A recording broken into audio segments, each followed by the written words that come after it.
Hi, ಎಲ್ಲರಿಗೂ ಸ್ವಾಗತ. ಎಲ್ಲರಿಗೂ ನಮಸ್ಕಾರ. ನಾನೇ ಕಿಚನ್ ಬೈ ಸಾಧನಾ. ಇವತ್ತು ನಾನು ಕರ್ಬೇ ಸೊಪ್ಪಿನ ಪುಡಿ ತೋರಿಸ್ತಿದ್ದೀನಿ.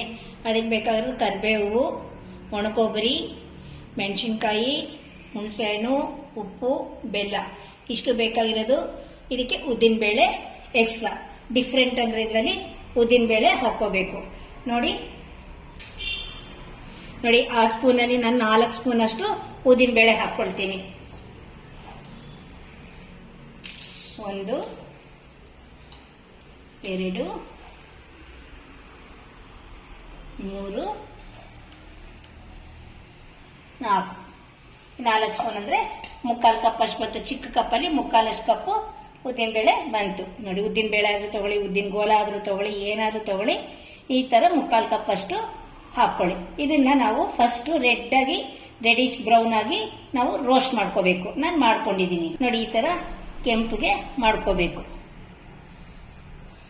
ನೋಡಿ, ಉದ್ದಿನಬೇಳೆ ಮೊದಲು ಹೇಗಿದೆ, ಇವಾಗ ಹೇಗಿದೆ, ಇಷ್ಟು ಮಾತ್ರ ಕೆಂಪುಗೆ ಮಾಡ್ಕೋಬೇಕು.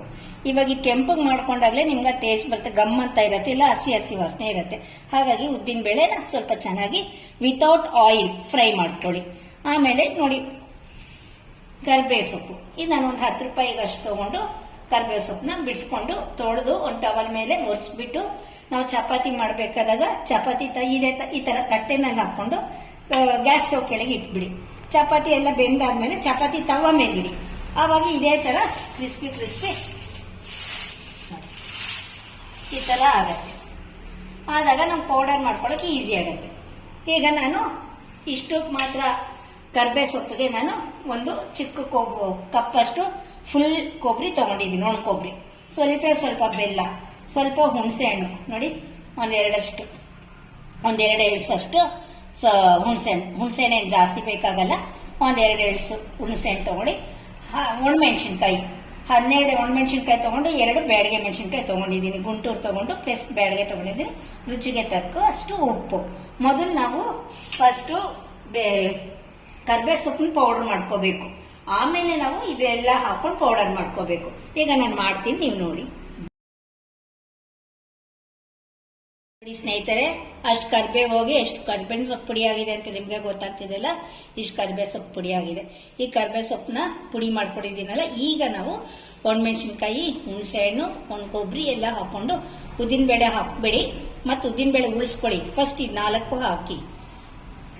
ನೋಡಿ ಸ್ನೇಹಿತರೆ, ಈಗ ಒಣಕೊಬ್ಬರಿ, ಮೆಣಸಿನ್ಕಾಯಿ, ಹುಣಸೆಹಣ್ಣು, ಉಪ್ಪು, ಬೆಲ್ಲ ಇಷ್ಟು ಹಾಕೊಂಡು ಪೌಡರ್ ಮಾಡ್ಕೊಂಡಿದ್ದೀನಿ ನಾನೀಗ.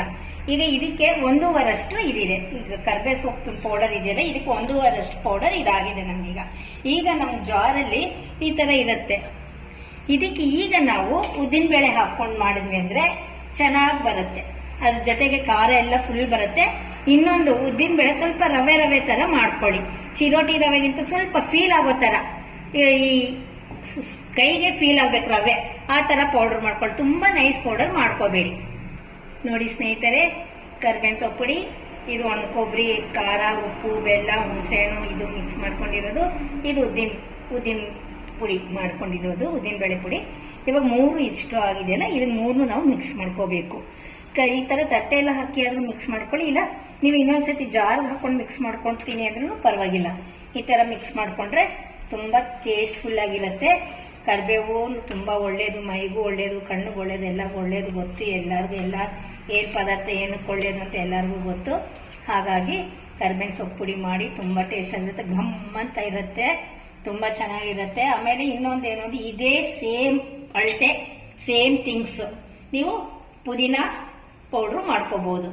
ಇದೇ ತರ ಕರಿಬೇವು ಸೊಪ್ಪನ್ನ ಹೇಗೆ ಬಿಸಿಗೆ ಇಟ್ಕೊಂಡು ತವ ಮೇಲಿಟ್ಟು ಬಿಸಿಗೆ ಗ್ಯಾಸ್ ಸ್ಟವ್ ಕೆಳಗಿಟ್ಟು ತೊಳೆದು ಬಟ್ಟೆನಲ್ಲಿ ಒರೆಸಿ ಎಲ್ಲ ಮಾಡಿದ್ಮೇಲೆ ಕರಿಬೇವು ಸೊಪ್ಪಿಗೆ ಏನು ಹೇಳಿದ್ನೋ ಸೇಮ್ ಪ್ರೊಸೀಜರು ಪುದೀನಾನು ಮಾಡ್ಕೊಂಡು, ಪುದೀನ ಪುಡಿನೂ ತುಂಬಾ ಚೆನ್ನಾಗಿರುತ್ತೆ. ಚಳಿಗಾಲದಲ್ಲಿ ಮಾಡಿದ್ರೆ ತುಂಬಾ ಮೈ ಬೆಚ್ಚಗೂ ಇರುತ್ತೆ, ತುಂಬಾ ಒಳ್ಳೇದು ಶರೀರಕ್ಕೆ. ನೀವು ಮಾಡಿ ಹೇಗಿದೆ ಅಂತ ಹೇಳಿ. ನಾನೇ ಕಿಚನ್ ಬೈ ಸಾಧನಾ. ಎಲ್ಲರೂ ಮಾಡಿಬಿಟ್ಟು ಹೇಗಿದೆ ಅಂತ ಕಾಮೆಂಟ್ ಬಾಕ್ಸ್ ಎಲ್ಲ ಹಾಕಿ. ನನ್ನ ಚಾನಲ್ ಯಾರು ಸಬ್ಸ್ಕ್ರೈಬ್ ಮಾಡ್ಕೊಂಡಿಲ್ವೋ ಮಾಡ್ಕೊಳ್ಳಿ ಫ್ರೆಂಡ್ಸ್. ನೋಡಿ ಸ್ನೇಹಿತರೆ, ಕರಿಬೇವು ಸೊಪ್ಪಿನ ಪುಡಿ ರೆಡಿ ಆಗಿದೆ. ನೀವು ಖಾರ ನಿಮ್ಮ ಮನೇಲಿ ಖಾರ ಹೇಗೆ ತೊಗೊಳ್ತೀರ ಅದರಲ್ಲಿ ಒಂದೆರಡು ಮೆಣಸಿನ್ಕಾಯಿ ಕಡಿಮೆ ಹಾಕ್ಕೊಂಡ್ರು ಪರವಾಗಿಲ್ಲ. ಯಾಕೆಂದರೆ ಇದಕ್ಕೆ ಬೇಗ ಖಾರ ಜಾಸ್ತಿ ಆಗುತ್ತೆ. ಯಾಕೆಂದರೆ ಪೌಡರ್ ಅಲ್ವಾ, ಎಲೆ ಕರ್ಬೇವಿನ ಸೊಪ್ಪಲ್ವಾ, ಹಾಗಾಗಿ ಬೇಗ ಖಾರ ಆಗುತ್ತೆ. ಒಂದೆರಡು ಕಡಿಮೆ ಇಟ್ಕೊಂಡ್ರು ಪರವಾಗಿಲ್ಲ, ಟೇಸ್ಟ್ಫುಲ್ ಆಗಿರುತ್ತೆ. ನೀವು ಮಾಡಿ ಹೇಗಿದೆ ಅಂತ ಹೇಳಿ. ಬಾಯ್.